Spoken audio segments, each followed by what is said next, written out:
Hello everyone. Environment and ecology current affairs की series में आपका स्वागत है। आज हमारी सेकंड क्लास है और इसमें हम इन्वायरमेंट एंड इकोलॉजी के कुछ अन्य महत्वपूर्ण करंट टॉपिक्स पर आपसे बातचीत करेंगे।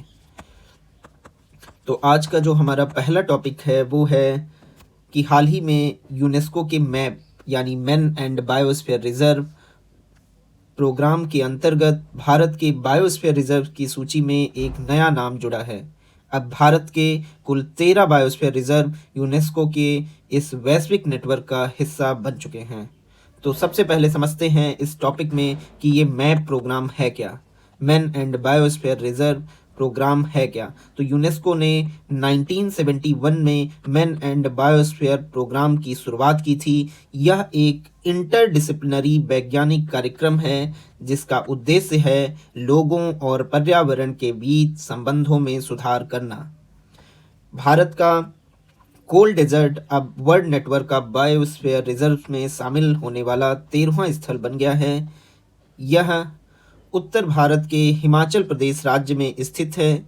इसमें मुख्य रूप से pin valley national park, Chandratal, Sarchu, Kibber wild life sanctuary जैसे क्षेत्र शामिल हैं। यहाँ का पारिस्थितिकी तंत्र बहुत ही संवेदनशील है। यहाँ आपको स्नो लेपर्ड या हिम तेंदुआ जैसे दुर्लभ जीव देखने को मिलते हैं। यूनेस्को ने हाल ही में दुनिया भर के 26 नए स्थलों को इस नेटवर्क में शामिल किया है जिसमें भारत का यह गौरवशाली स्थान भी है। या अब यहाँ पर एक अन्य महत्वपूर्ण तथ्य यह भी है कि एक ऐसा देश जो पूरा देश ही इस मैप प्रोग्राम के अंतर्गत आ गया है, पूरा देश ही बायोस्फीयर रिजर्व बन गया है। इस देश का नाम है साओ टोम एंड प्रिंसिपे। यह पूरा देश ही इस नेटवर्क में शामिल हो गया है। यूपीएससी प्रीलिम्स में यहाँ पर देश का नाम बदल करके कुछ स्टेटमेंट फ्रेम किया जा सकता है।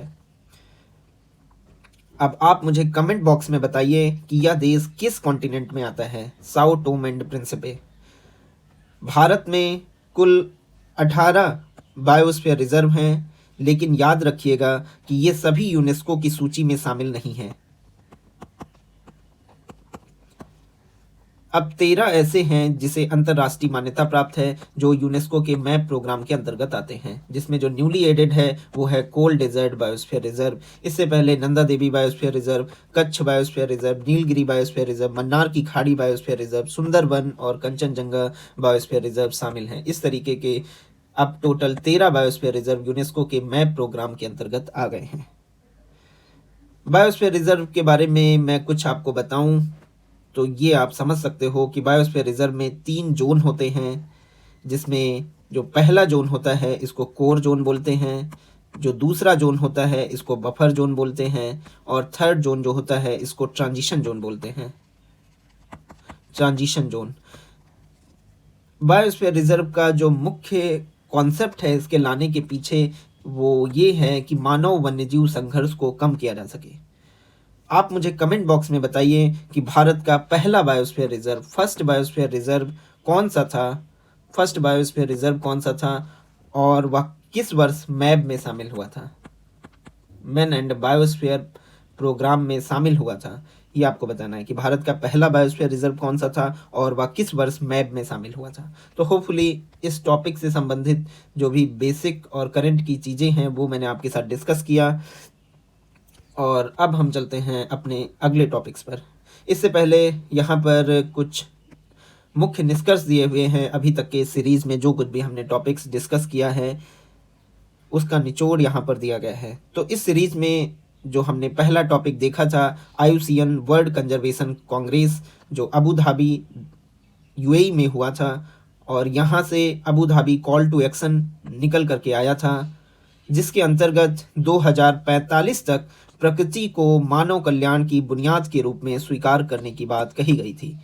इसके अलावा इसमें यहाँ पर IUCN में 6 नए सदस्य भी जोड़े गए थे और इन 6 नए सदस्यों को याद करने की ट्रिक भी मैंने आपको पिछले पार्ट 1 में बताई थी कि ATM GT रोड पर है और जेड जो कि लास्ट में आता है। तो ये 6 नए सदस्य IUCN में जो जुड़े हैं वो भी हमारे लिए इम्पोर्टेंट हैं। Abu Dhabi call to action की मुख्य विशेषताएं हमारे लिए इम्पोर्टेंट हैं, वो मैंने पार्ट 1 में आपके साथ डिस्कस किया था। इसके बाद पार्ट 1 में ही मैंने आपके साथ सेकंड जो टॉपिक डिस्कस किया था वो IUCN की रेड लिस्ट से संबंधित क्या कुछ अपडेट्स हैं, भारत के संदर्भ में क्या अपडेट्स हैं, वैश्विक स्तर पर क्या अपडेट्स हैं, वो सब आपके साथ डिस्कस किया गया था।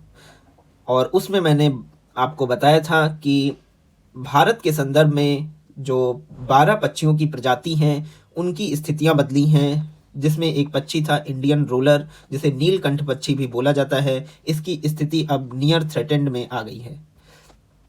इसके अलावा मैंने पार्ट 1 में ही अगला करंट टॉपिक आपके साथ डिस्कस किया था और वो था लॉयन स्टेटस, क्योंकि शेरों का पहला ग्रीन स्टेटस निकल करके आया है और इसमें शेरों की जो स्थिति बताई गई है वो है लार्जली डिप्लीटेड। और लार्जली डिप्लीटेड मतलब कि काफ़ी हद तक कम स्थिति यहाँ पर बताई गई है। और एशियाई शेर और अफ्रीकी शेर में अंतर भी मैं आपको बताया था, और उन अंतरों में मैंने आपको बताया था कि एक मुख्य अंतर जो होता है एशियाई शेर और अफ्रीकी शेर में, वो अंतर है अयाल का, और एक अंतर है पेट की तह का। ठीक है, अयाल का क्या मतलब मैंने बताया था, ये आप मुझे कमेंट बॉक्स में बताइए। इसके अलावा फोर्थ टॉपिक जो पार्ट 1 में ही मैंने आपके साथ डिस्कस किया था कि काजीरंगा नेशनल पार्क की निदेशक IFS सोनाली घोष को केंटन R मिलर पुरस्कार से सम्मानित किया गया है। और पार्ट सेकंड का जो आज पहला टॉपिक मैंने आपके साथ डिस्कस किया कि हिमाचल का जो कोल्ड डेजर्ट बायोस्फीयर रिजर्व है वो अब यूनेस्को के मैप प्रोग्राम में शामिल हो गया है, मैन एंड बायोस्फीयर प्रोग्राम में शामिल हो गया है। मैप की शुरुआत 1971 में की गई थी। तो अभी तक जो भी टॉपिक्स मैंने आपके साथ डिस्कस किया उनका एक ओवरव्यू देख लिया। आज के कुछ अन्य टॉपिक्स पर चलते हैं। तो आज का जो हमारा दूसरा टॉपिक है वो है जैव विविधता, पहुंच और लाभ साझाकरण विनियम 2025। अब इस टॉपिक के बारे में आपको कुछ भी बताऊं उससे पहले आप मुझे यह बताओ कि अगर कोई विदेशी कंपनी, जैसे कोई एक्स विदेशी कंपनी है, ये भारत के लाल चंदन या किसी औषधि पौधे से करोड़ों कमाती है, तो उसका लाभ हमारे स्थानीय समुदायों को कैसे मिलता है? सामान्यतः ऐसा होता है कि वे स्थानीय लोग इस लाभ से वंचित ही हो जाते हैं। तो इन्हीं स्थानीय समुदायों को उनके अधिकार दिलाने के लिए यह विनियम आया है, यह रेगुलेशन आया है। यह एनवायरनमेंट और इकोनॉमी दोनों के लिए गेम चेंजर साबित होने वाला है।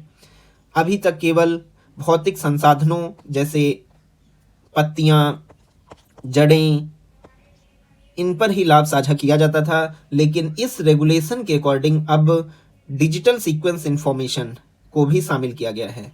डिजिटल सीक्वेंस इंफॉर्मेशन का मतलब है कि DNA, RNA और प्रोटीन जैसे जो जीनोमिक डेटा हैं, इनका उपयोग करने पर भी कंपनियों को लाभ साझा करना होगा। और इससे डिजिटल पायरेसी को रोकने की दिशा में एक बड़ा कदम या सरकार के द्वारा लिया गया है। डिजिटल पायरेसी का मतलब है कि किसी भी डिजिटल सामग्री या कंटेंट को उसके असली मालिक की अनुमति के बिना चोरी करना, उसे कॉपी करना या उसे दूसरों में बांटना, ये डिजिटल पायरेसी है। UPSC में डिजिटल पायरेसी शब्द का अर्थ पूछा जा सकता है। तो जैव विविधता, पहुंच और लाभ साझाकरण विनियम 2025, जिसका मुख्य उद्देश्य है कि स्थानीय समुदाय के लोगों को लाभ मिल सके जो उनका स्थानीय ज्ञान है उसके बदले। तो इस पहुंच और लाभ साझाकरण विनियम का पहली विशेषता यही थी कि डिजिटल सीक्वेंस इंफॉर्मेशन की भी अगर शेयरिंग होगी तो भी कंपनियों को स्थानीय समुदायों के साथ लाभ साझा करना होगा। प्रारंभिक परीक्षा में आपसे प्रश्न पूछा जा सकता है कि क्या इस विनियम में डिजिटल सीक्वेंस इंफॉर्मेशन को परिभाषित किया गया है, तो आपका जवाब होगा यस। अब इसमें इस विनियम की दूसरी विशेषता है प्रायर इन्फॉर्म्ड कंसेंट, पूर्व सूचित सहमति। इसमें यह बताया गया है कि किसी भी जैविक संसाधन का उपयोग करने से पहले नेशनल बायोडायवर्सिटी अथॉरिटी से प्रायर इन्फॉर्म्ड कंसेंट लेना अब अनिवार्य है। अब इसका महत्व क्या है? इससे यह सुनिश्चित होगा कि संसाधनों का दोहन करने से पहले स्थानीय समुदायों और सरकारों को इसकी पूरी जानकारी हो और उनकी सहमति ली गई हो। तो नेशनल बायोडायवर्सिटी अथॉरिटी का अहम भूमिका यहाँ पर नजर आएगी कि उनको कंपनियां सूचित करें कि वो क्या लाभ उठाने जा रही हैं। इसके साथ साथ यहाँ पर एक टर्म आया है कि जैविक संसाधन। तो जैविक संसाधन शब्द का मतलब तो आपको समझ में आ रहा होगा। बायोलॉजिकल रिसोर्सेज का मतलब कि क्या मतलब है। बायोलॉजिकल रिसोर्सेज का मतलब होता है कि जैसे कोई प्लांट्स है, जैसे एनिमल्स हैं, या कोई माइक्रो ऑर्गेनिज्म हैं, या जेनेटिक मटेरियल हैं, ठीक है। तो ये सब जैविक संसाधन कहे जाते हैं। तो जैविक संसाधनों का अगर कुछ भी उपयोग किया जाएगा तो वो एनबीए से प्रायर इन्फॉर्म्ड कंसेंट लेना होगा। विशेषता के क्रम में अब थर्ड विशेषता देखते हैं, और थर्ड विशेषता है इस विनियम की कि हाई वैल्यू रिसोर्सेज, उच्च मूल्य संसाधन। जैसे कि अगर लाल चंदन, रेड सैंडर्स या अगरवुड जैसे संसाधनों के लिए यहाँ पर नियम सख्त कर दिए गए हैं। इन संसाधनों के मामले में जो बेनिफिट शेयरिंग है वो 5% से कम नहीं होगी, या उन समुदायों के लिए वित्तीय सुरक्षा सुनिश्चित करता है जो इन दुर्लभ संसाधनों की रक्षा करते हैं। तो इस विनियम का उद्देश्य आपको पूरी तरीके से समझ में आ रहा होगा। इस विनियम में इस सिद्धांत को भी फॉलो किया गया है कि जितना बड़ा व्यापार उतनी बड़ी जिम्मेदारी के सिद्धांत पर यह विनियम चलेगा कि सरकार या संबंधित संस्था ने उद्योगों के लिए उनके सालाना कमाई के आधार पर हिस्सेदारी तय की है। अगर आपकी कंपनी साल भर में 5 करोड़ से कम का व्यापार करती है तो आपको कोई भी लाभ साझा नहीं करना होगा। इसके पीछे का कारण क्या है कि नए स्टार्टअप और छोटे आयुर्वेद केंद्र बिना किसी आर्थिक बोझ के फल फूल सकें। ये इसके पीछे का कारण है। अब अगर कोई बड़ा व्यवसायी है, अगर आपकी कंपनी बहुत बड़ी है और उसका सालाना कारोबार 250 करोड़ को पार कर जाता है, तो उसे अपने टर्नओवर का 0.6% हिस्सा स्थानीय समुदायों के साथ साझा करना होगा। इस तरह से ABS access and benefit sharing विनियम को लागू किया गया है। भारत में एक्सेस एंड बेनिफिट शेयरिंग को लागू करने के 2 मुख्य आधार हैं। एक है जैव विविधता अधिनियम 2002 और एक है नगोया प्रोटोकॉल 2010।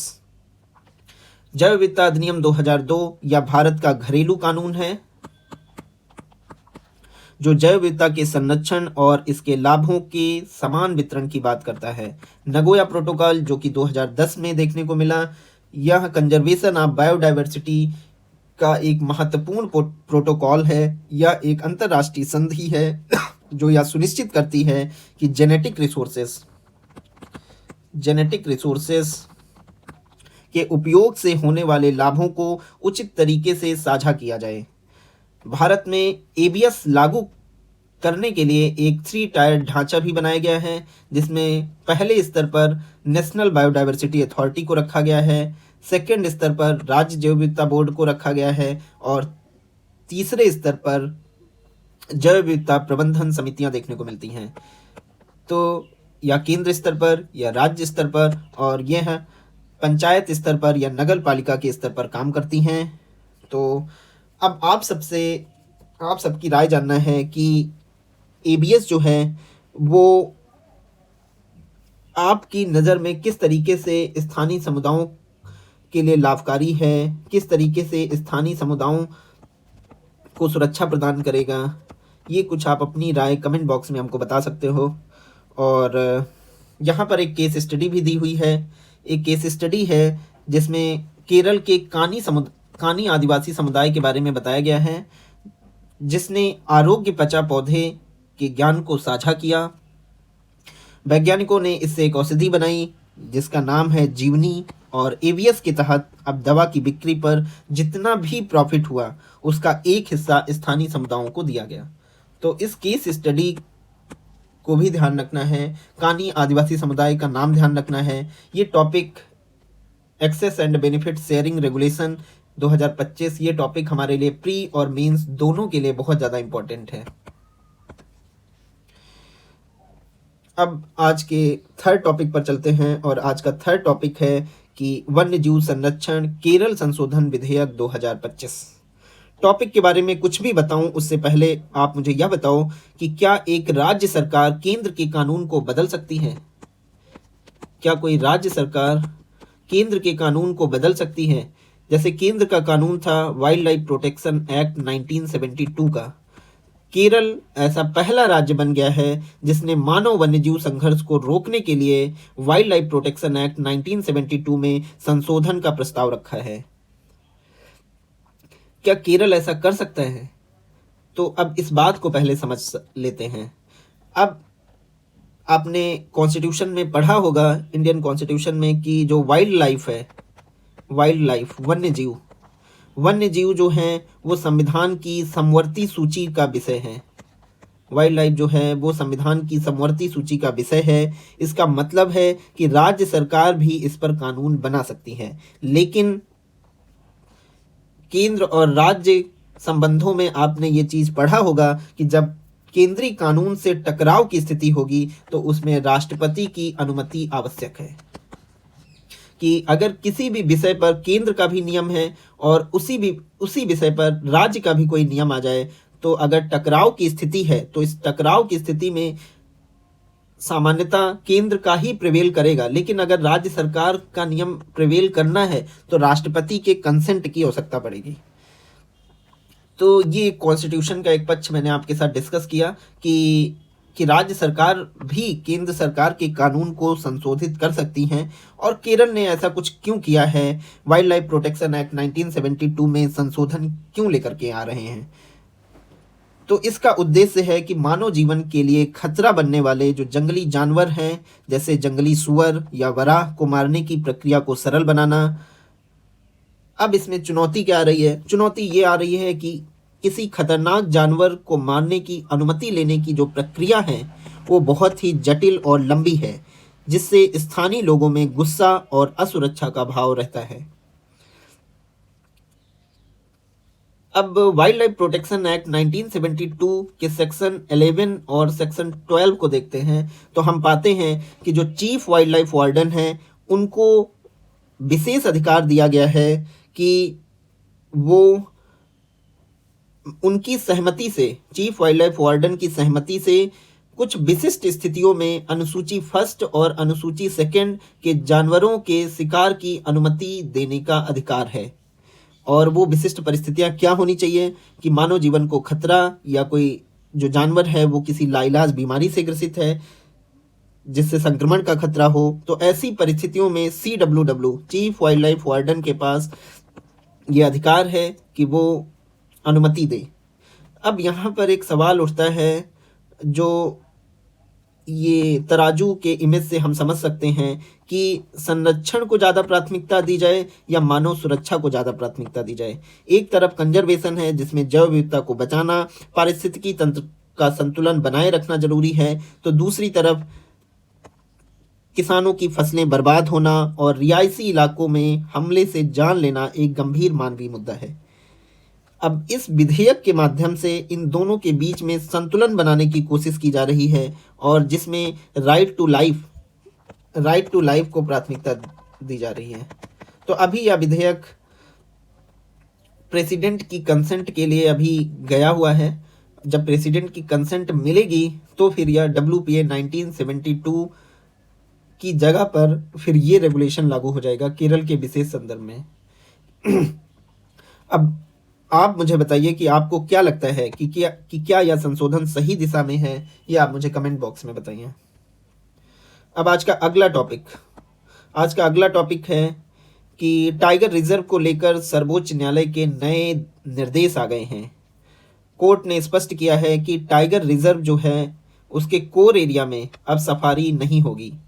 ये जो गाड़ी पर बैठकर लोग नेशनल पार्क या टाइगर रिजर्व घूमते थे तो वो सफारी अब नहीं होगी।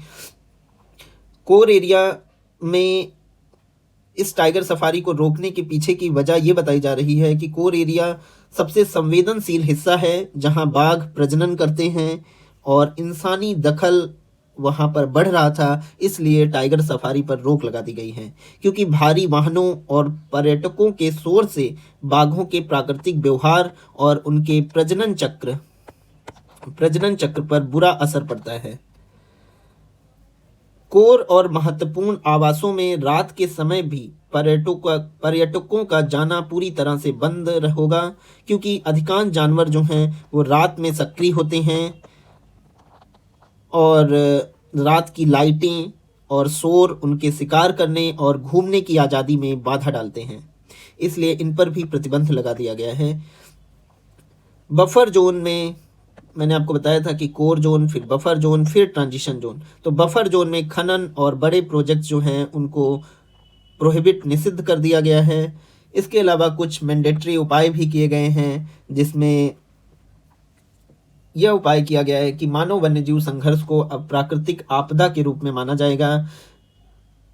किसी की मृत्यु होती है तो उस पर 10 लाख की अनुग्रह राशि दी जाएगी, और इको सेंसिटिव जोन बनाने की भी बात कही गई है कि जैसे कोई ये पार्क है, नेशनल पार्क है, और ये कोई बाहरी बस्ती है, तो इसके बीच में एक इको सेंसिटिव जोन भी बनाया जाएगा, जो एक शॉक ऑब्जर्वर की तरीके से काम करेगा।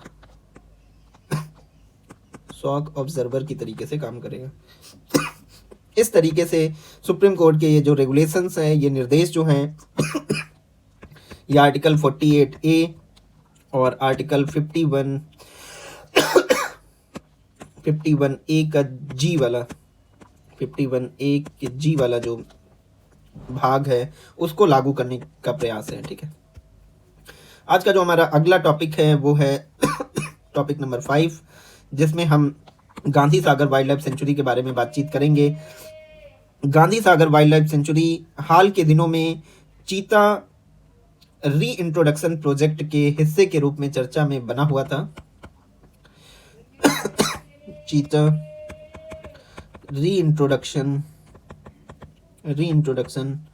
प्रोजेक्ट के हिस्से के रूप में बना हुआ था, इसलिए ये टॉपिक प्रीलिम्स और मेंस दोनों के लिए अत्यंत महत्वपूर्ण है। आप मैप में देख सकते हो कि गांधी सागर अभ्यारण्य जो है वो मध्य प्रदेश के पश्चिम भाग में मंदसौर और नीमच जिलों की सीमा पर स्थित है।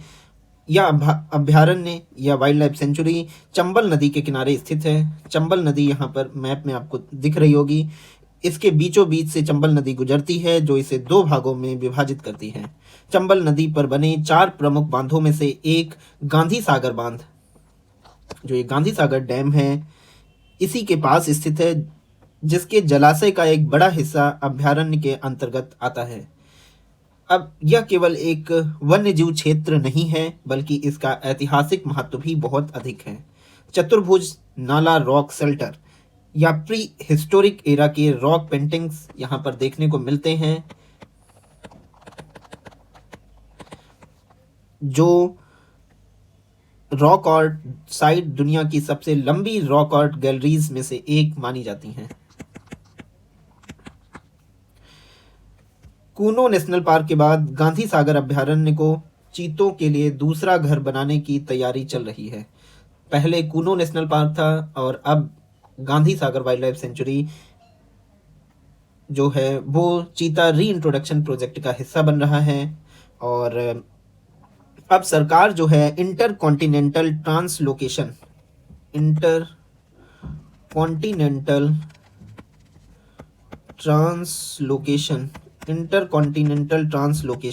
मतलब एक महाद्वीप से दूसरे महाद्वीप के माध्यम से चीतों को वापस लाकर भारत के ग्रासलैंड इकोसिस्टम को बहाल करना चाहती है।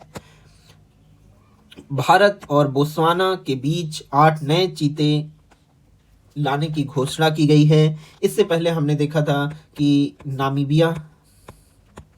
नामीबिया और साउथ अफ्रीका से चीते मंगाए जाते थे, और यह प्रोजेक्ट की निरंतरता को दर्शाता है। 1975 में प्रोजेक्ट चीता की शुरुआत हुई थी और 2025 में हमने इसकी स्वर्ण जयंती मनाया था। इसके साथ ही साथ हम यह भी जानते हैं कि 1952 में चीता पूरी तरीके से विलुप्त हो गए थे भारत से, और अभी इनको पुनः बसाने का क्रम चल रहा है। National tiger conservation authority NTCA की इसमें प्रमुख भूमिका है। इसके साथ साथ प्रधानमंत्री जी ने प्रोजेक्ट टाइगर के 50 साल पूरे होने के अवसर पर IBCA की घोषणा की थी। इंटरनेशनल बिग कैट अलायंस की घोषणा की गई थी। भारत सरकार ने इसके लिए 150 करोड़ रुपए की बजटीय सहायता मंजूर की थी, जो शुरुआती 5 वर्षों के लिए है। आईबीसीए में मुख्य रूप से दुनिया की 7 प्रमुख बड़ी बिल्लियों के संरक्षण पर ध्यान दिया जाएगा, जिसमें जिनके नाम यूपीएससी आपसे पूछ सकता है। तो इसमें पहला नाम है बाघ, शेर, तेंदुआ, हिम तेंदुआ, चीता, जगुआर, प्यूमा। अब यहाँ पर ध्यान देने वाली बात यह है कि भारत जो है दुनिया का एकमात्र ऐसा देश है जहाँ इनमें से पांच बाघ, शेर, तेंदुआ, हिम तेंदुआ और चीता प्राकृतिक रूप से पाए जाते हैं या लाए गए हैं। जैगुआर और प्यूमा मुख्य रूप से अमेरिकी महाद्वीप में मिलते हैं। ये मुख्य रूप से दो अमेरिकी महाद्वीप में मिलते हैं।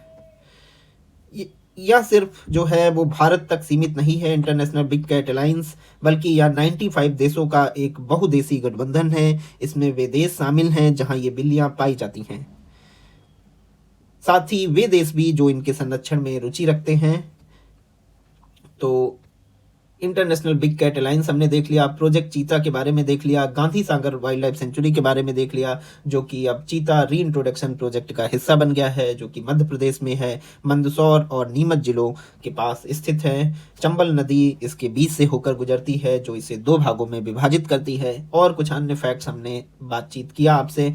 आज का जो हमारा अगला टॉपिक है वो है मगरमच्छ संरक्षण परियोजना। मगरमच्छ संरक्षण परियोजना के अभी 50 वर्ष पूरे हो गए हैं। मगरमच्छ संरक्षण परियोजना की शुरुआत 1975 में हुई थी। 2025 में इसके 50 वर्ष पूरे हो गए हैं। और इस परियोजना की शुरुआत जो है वो यूएनडीपी और फाओ की मदद से 1975 में इसकी शुरुआत की गई थी। यूएनडीपी और फाओ की मदद से, food and agriculture organisation. Bharat में मगरमच्छों की 3 प्रजातियां देखने को मिलती हैं। एक है मगर, एक है घड़ियाल और एक है खारे जल का मगरमच्छ, सॉल्ट वाटर घड़ियाल। यहाँ पर मैप में आपको उड़ीसा दिख रहा होगा। एक्चुअली यहाँ पर एक तथ्यात्मक जानकारी आपको बतानी है कि उड़ीसा भारत का एकमात्र ऐसा राज्य बन गया है जहाँ ये तीनों प्रजातियां पाई जाती हैं, जहाँ घड़ियाल भी पाया जाता है, मगर भी पाया जाता है और खारे जल का मगरमच्छ भी पाया जाता है। अब यहाँ पर मगरमच्छ की अगर तीनों प्रजातियों के बारे में देखें कि सतकोसिया वाले रीजन में जो ये घड़ियाल पाया जाता है, सतकोसिया वाले रीजन में, तो इसकी क्या विशेषता है। तो घड़ियाल जो होते हैं वो मीठे पानी में पाए जाते हैं, ठीक है, फ्रेश वाटर में पाए जाते हैं। और इनकी जो स्नाउट होता है, ये थूथन जो होती है लंबी, ये स्नाउट इनकी लंबी होती है, ठीक है, और इससे इनको मछली पकड़ने में मदद मिलती है। और आईयूसीएन में जो घड़ियाल का स्टेटस है वो क्रिटिकली इंडेंजर्ड श्रेणी में आता है। इसके अलावा जो मगर है ये सिमलीपाल वाले रीजन में पाया जाता है। ये मीठे पानी की झीलों और नदियों में ये भी पाया जाता है और इसका आईयूसीएन में जो स्टेटस है वो वल्नरेबल है।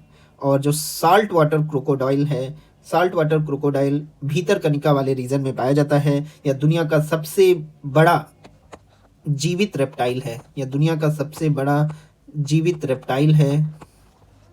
भीतर कनिका नेशनल पार्क खारे जल के मगरमच्छ का दुनिया के सबसे बड़े आवासों में से एक है और आईयूसीएन में जो इनकी स्थिति है वो लीस्ट कंसर्न श्रेणी में आते हैं। 50 वर्षों की इस परियोजना ने शानदार सफलता हासिल की है। मगर की आबादी अब लगभग 10,000 हो गई है, खारे जल के मगरमच्छ की 2,500 लगभग। और उड़ीसा एकमात्र ऐसा राज्य है जहां मगरमच्छ की तीनों प्रजातियां पाई जाती हैं, जहां घड़ियाल, मगर और खारे जल का मगरमच्छ ये तीनों पाए जाते हैं। तो होपफुली आपको ये बातें समझ में आई होंगी। और अब हम अपने अगले टॉपिक पर बढ़ रहे हैं और अगला टॉपिक है भारत में हाथियों की स्थिति। और इसी स्थिति का आकलन करने के लिए 2025 में गणना कराई गई थी और इस गणना की सबसे प्रमुख विशेषता है कि पहली बार डीएनए बेस्ड सेंसस करवाया गया था और कुल आबादी जो है वो 22,446 निकल के आई है और वैश्विक आबादी का 60% जो हिस्सा है वो भारत में रह रहा है। राज्यवार हाथियों की आबादी देखें तो सबसे ज़्यादा जो हाथी हैं वो कर्नाटक में, फिर असम में, फिर तमिलनाडु में, फिर केरल में देखने को मिल रहे हैं। तो कर्नाटक, असम, तमिलनाडु, केरल, इनका नाम ध्यान रखना है। यूपीएससी प्रीलिम्स में आपसे इन पर स्टेटमेंट फ्रेम हो सकता है। हाथियों की जो सबसे बड़ी आबादी है वो वेस्टर्न घाट्स में रहती है और हाथियों को लेकर के जो प्रमुख खतरे जो देखने को मिलते हैं उसमें दो प्रमुख खतरे हैं। एक है आवास विखंडन, हैबिटेट फ्रेगमेंटेशन, और दूसरा है रैखिक अवसंरचना, लीनियर इंफ्रास्ट्रक्चर। तो आवास विखंडन या हैबिटेट फ्रेगमेंटेशन का मतलब क्या है? इसका मतलब है कि जंगलों के कटने से हाथियों के रहने की जगह छोटे छोटे टुकड़ों में बट रही है। लीनियर इंफ्रास्ट्रक्चर मतलब कि जंगलों के बीच से निकलने वाले हाईवे और रेलवे ट्रैक जो जो हाथियों की के लिए खतरा बनते हैं, और अक्सर हम लोग न्यूज़ में सुनते रहते हैं कि रेल के चपेट में आने से हाथी की मृत्यु हो गई। इस तरीके की न्यूज़ आती रहती हैं। तो ये गंभीर चिंता का विषय है, एक लीनियर इंफ्रास्ट्रक्चर और हैबिटेट फ्रेगमेंटेशन, आवास विखंडन और रैखिक अवसंरचना। प्रोजेक्ट एलिफेंट जो है, इसकी शुरुआत, प्रोजेक्ट एलिफेंट के बारे में आपको बता देता हूँ। प्रोजेक्ट एलिफेंट की शुरुआत 1992 में की गई थी, और यहाँ पर स्क्रीन पर आपको तुलनात्मक अध्ययन दिख रहा होगा एशियाई हाथी बनाम अफ्रीकी हाथी में। एशियाई हाथी जो हैं इनका आकार छोटा है और अफ्रीकी हाथी इनका आकार बड़ा है। पहला अंतर तो यही है। इनके कान बड़े होते हैं और जो इन्हें गर्मी करने में मदद करते हैं, गर्मी कम करने में मदद करते हैं, जबकि एशियाई हाथियों के जो कान होते हैं ये तुलनात्मक रूप से छोटे होते हैं। एशियाई हाथी की बात करें तो इसमें केवल नर हाथियों के पास ही बड़े दांत होते हैं। नर हाथियों के पास ही बड़े दांत होते हैं। हालांकि सभी नर हाथियों के पास दांत हों या जरूरी नहीं। मादा एशियाई हाथियों के पास या तो दांत नहीं होते हैं या बहुत ही छोटे होते हैं। अफ्रीकी हाथियों के इधर ये दृश्य बिल्कुल अलग है। अफ्रीकी प्रजाति में नर और मादा दोनों के पास बड़े और विकसित दांत देखने को मिलते हैं, और यही कारण है कि हाथी दांत के जो अवैध शिकार हैं, जो पोचिंग होती है, का खतरा अफ्रीकी हाथियों के दोनों लिंगों पर देखने को मिलता है। मादा और नर दोनों पर देखने को मिलता है। अफ्रीकी हाथी जो हैं उनके स्टेटस को लेकर के यहाँ पर लिखा हुआ है। अब यहाँ पर आपको थोड़ा सा सावधानी बरतनी होगी कि यहाँ पर दो अलग अलग जो अफ्रीकी हाथी हैं उसकी दो उप प्रजातियाँ हैं। पहली जो उप प्रजाति है वो है सवाना हाथी, और ये जो हाथी है इसे इंडेंजर्ड माना जाता है, सवाना हाथी को। और एक जो वन हाथी या अन्य जो फॉरेस्ट हाथी हैं उनको क्रिटिकली इंडेंजर्ड गंभीर रूप से लुप्त प्राय श्रेणी में रखा गया है, क्रिटिकली इंडेंजर्ड में रखा गया है। भारत के संदर्भ में देखें तो भारत में जो ये हाथी है इसका स्टेटस इंडेंजर्ड है, और अफ्रीका में जो ये दो उप प्रजातियां पाई जा रही हैं, सवाना हाथी और जो अन्य वन हाथी जो हैं, तो सवाना हाथी का इंडेंजर्ड और अन्य वन हाथी का क्रिटिकली इंडेंजर्ड स्टेटस है। ठीक है, तो ये कुछ तुलनात्मक अध्ययन भी आपको ध्यान रखना है, और आबादी ध्यान रखना है, कौन कौन से राज्य जो हैं वो हाथियों की आबादी के लिए उनका क्या क्रम है ये आपको ध्यान रखना है, और पहली बार डीएनए आधारित गणना की गई, ये चीज़ आपको ध्यान रखनी है। ठीक है, अब आज का जो हमारा लास्ट टॉपिक है वो है छोटी बिल्लियाँ और स्लॉथ भालू। इनके बारे में हाल फिलहाल में चर्चा की गई थी न्यूज़पेपर्स में, और स्मॉल कैट्स और स्लॉथ बियर जो हैं, इनमें सबसे पहले छोटी बिल्लियों की बात करें तो फिर हम देखेंगे कि ये जो छोटी बिल्लियां हैं इनकी कुल 10 प्रजातियां जो हैं, स्मॉल कैट्स की 10 प्रजातियां भारत में पाई जाती हैं, जैसे fishing cat, desert cat, leopard cat, इस तरीके की 10 प्रजातियां छोटी बिल्लियों की पाई जाती हैं। छोटी बिल्लियों में जो हायोइड हड्डी है, इसका कॉन्सेप्ट कैट्स की जितनी भी प्रजातियां हैं उन सब में ये हायोइड हड्डी जो है अपना एक महत्वपूर्ण रोल प्ले करती है। ये यूपीएससी में प्रश्न पूछा जा सकता है कि जैसे जो बड़ी बिल्लियां हैं, जैसे शेर, ये दहाड़ते हैं, लेकिन छोटी बिल्लियां जो हैं वो दहाड़ नहीं सकती, ऐसा क्यों? तो उसके पीछे का जो मेन रीज़न है वो है यही हायोइड बोन, क्योंकि इनकी जो हाइब्रिड हड्डी है वो पूरी तरह से कठोर होती है। छोटी बिल्लियों की कठोर होने की वजह से ये दहाड़ने की बजाय घुरघुराती हैं। ठीक है। और तो हाइब्रिड हड्डी का जो एक विशेष कॉन्सेप्ट है बिल्लियों की प्रजातियों में, वो आपको ध्यान रखना है। तीसरा जो छोटी बिल्लियों में जो पॉइंट है कि भारत में जंगल कैट जो है सबसे आम तौर पर पाई जाने वाली छोटी बिल्ली की प्रजाति है। ठीक है। अब बात करते हैं भारतीय उपमहाद्वीप के विशिष्ट निवासी स्लॉथ भालू की। स्लॉथ भालू जो है, ये इसके संदर्भ में एक विशेष बात ये है कि जैसे जो अन्य भालू की जो अन्य प्रजातियां हैं, उनमें अक्सर ऐसा देखा जाता है कि वो सर्दियों में सो जाते हैं, जिसको हाइबरनेशन या शीत निद्रा कहते हैं। लेकिन जो स्लॉथ भालू है वो हाइबरनेट नहीं करते, शीत निद्रा नहीं करते। यह एक बहुत ही विशिष्ट एडॉप्टेशन है। दूसरी जो स्लॉथ भालू की विशेषता है वो है आहार के स्तर पर, कि इनका जो मुख्य भोजन है वो दीमक और चींटियां हैं। दीमक और चींटियां खाने की वजह से ही इनको मायरमेकोफेगस भी कहा जाता है।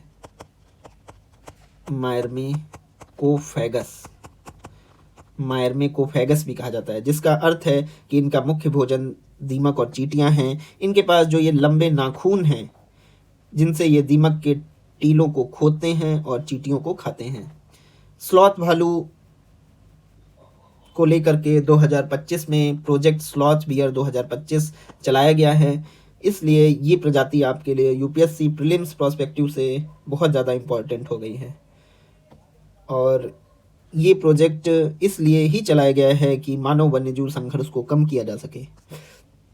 अब किसी भी संरक्षण कार्य के लिए पैसा और सरकारी नीति जो है वो सबसे ज़रूरी है। इन दोनों प्रजातियों के लिए, स्मॉल कैट्स के लिए और स्लॉथ बियर के लिए, भारत सरकार की एक प्रमुख योजना काम करती है जो इन प्रजातियों को संरक्षण प्रदान करती है। CSSIDWH, centrally sponsored scheme integrated development of wild life habitat. Centrally sponsored scheme integrated development of wild life habitats, वन्य जीव आवासों का एकीकृत विकास। ये प्रजातियां जो हैं, इसी के तहत, इसी स्पेसीज रिकवरी प्रोग्राम के अंतर्गत इन प्रजातियों को उनके प्राकृतिक आवास में फिर से फलने फूलने में मदद करने के लिए वित्त पोषित किया जाता है। तो आज के इस सेशन में हमने कुछ बहुत ही महत्वपूर्ण टॉपिक्स देखे। पिछले पार्ट में जो कुछ भी हमने डिस्कस किया था उसका एक ओवरव्यू देखा, और अभी तक के सेशन में जो कुछ भी मैंने डिस्कस किया उसको एक बार आपसे बता देता हूं कि सबसे पहले आज के सेशन में हमने देखा यूनेस्को का world network of biosphere reserve, जिसमें हमने देखा कि भारत का कोल्ड डेजर्ट बायोस्फीयर रिजर्व जो है वो यूनेस्को के मैप प्रोग्राम में शामिल हो गया है। दूसरी न्यूज़ जो हमने देखी वो थी जैव विविधता पहुंच और लाभ साझाकरण विनियम 2025, biodiversity access and benefit sharing regulation 2025, जिसका उद्देश्य था कि जो स्थानीय समुदाय हैं उनको भी लाभ साझा हो सके। उसको लेकर के क्या कुछ विशेषताएं थी, क्या कुछ स्लैब सरकार के द्वारा निर्धारित किए गए हैं, उन पर हमने चर्चा किया। इसके अलावा हमने वन्य जीव संरक्षण केरल संशोधन विधेयक 2025 को देखा, जिसमें मैंने आपको बताया कि क्या कोई राज्य सरकार केंद्र सरकार के किसी नियम को संशोधित कर सकती है या नहीं कर सकती, और Kerala wild life protection act 1972 में संशोधन क्यों करना चाह रहा है। फिर उसके बाद मैंने बताया कि सुप्रीम कोर्ट ने टाइगर रिजर्व से संबंधित कुछ दिशा निर्देश दिए हैं, कुछ चीज़ों पर बैन लगाया है, कुछ चीज़ों को मैंडेटरी कर दिया है। मानव वन्यजीव संघर्ष को एक प्राकृतिक आपदा के रूप में माना है, और किसी भी व्यक्ति के मृत्यु पर 10 लाख की एक्स ग्रेसिया या अनुग्रह राशि मिलेगी। इसके अलावा Gandhi Sagar wild life sanctuary के बारे में हमने देखा कि Gandhi Sagar wild life sanctuary चीता री इंट्रोडक्शन प्रोजेक्ट का हिस्सा बन गया है, और अब जो बोत्सवाना से जो 8 नए चीते लाए जाएंगे उनको यहाँ पर री इंट्रोड्यूस किया जाएगा। इसके अलावा हमने इंटरनेशनल बिग कैट अलायंस के बारे में देखा, प्रोजेक्ट चीता के बारे में देखा, प्रोजेक्ट मगरमच्छ के बारे में जाना, प्रोजेक्ट मगरमच्छ के 50 वर्ष पूरे होने के बारे में देखा, मगरमच्छ की भारत में जो 3 प्रजातियां पाई जाती हैं उनके बारे में जानकारी इकट्ठा की, भारत में हाथियों की क्या स्थिति रही है उस पर मैंने आपसे डिटेल में बातचीत किया, हाथियों की जो गणना 2025 में हुई है उसका डेटा आपके साथ शेयर किया, इसके साथ-साथ एशियाई हाथी और अफ्रीकी हाथी का तुलनात्मक अध्ययन देखा। साथ ही 2 विशेष रूप से 2 प्रजातियाँ जो समाचारों की सुर्खियों में थी कि स्मॉल कैट्स और स्लॉथ बियर, उन पर मैंने आपसे विस्तार से बातचीत किया। तो आज के सेशन में इतना ही, और मिलते हैं नेक्स्ट सेशन में इसके पार्ट 3 में, और वहाँ पर हम आपसे environment and ecology current affairs की इस सीरीज़ में कुछ नए टॉपिक्स लेकर के आएँगे। तो आज के लिए इतना ही। Thank you.